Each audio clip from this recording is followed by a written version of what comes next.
Magandang gabi po mga minamahal kong bayan. Ako'y nais magbigay ng isang statement tungkol sa mga pangyayari sa Senado.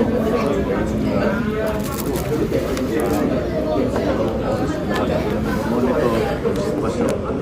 At nung una kong nabalitaan na nagsusuka, ay ang unang tinawagan ay si Sec. John Yan ng PLG.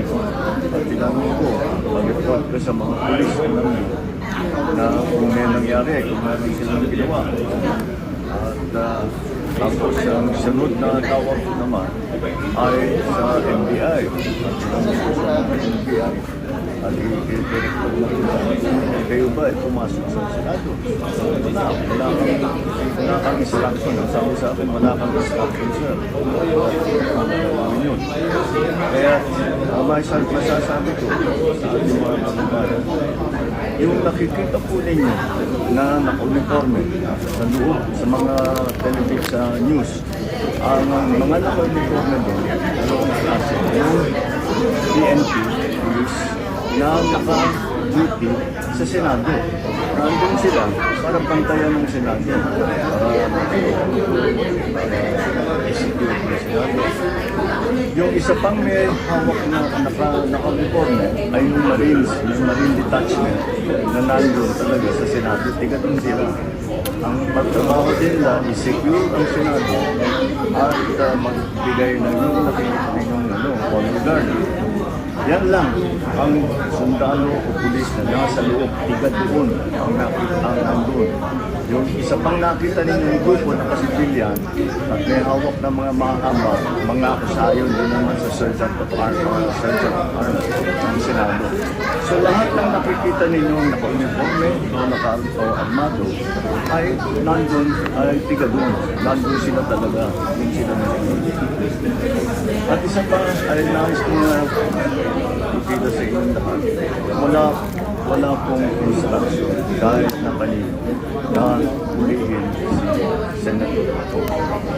At ang nangyari, ang NBI, sinabihan ko nung lumabas yung resolution ng Supreme Court na masabot doon kaninang hapon, sinabi ko, umalis na kayo dyan. Nag-comply naman sila. Kaya kung kausap ko sila, tumatindi sa kanyang NBI doon, nandito naman sa isip.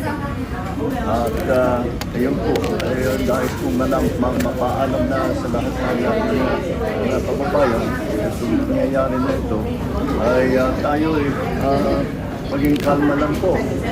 Nakakausap ko na si Senate President Alan Cayetano at nag-agree ko na. We agree that the people do not and we get to the bottom of this. Alamin natin kung sino ang sino ito. Ito ba ay talagang nagka-influence na o ito ba ay may kasama sa mga lista o nagsusimula ng mga. Kailangan natin malaman yan. Kaya i-investiga sabay ang Senado at saka ang PNP tungkol dito. At masasabi ko lang at para hindi po mag-alala ang taong bayan. Hindi po gobyerno mag-monitor. Walang pumasok na tigalabas na sundalo, na militar, na NBI sa Senado.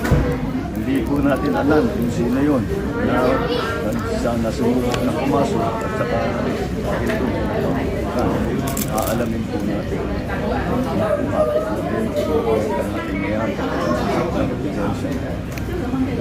maraming salamat po. Kalma lang po. Asahan ninyo yung gobyerno ninyo.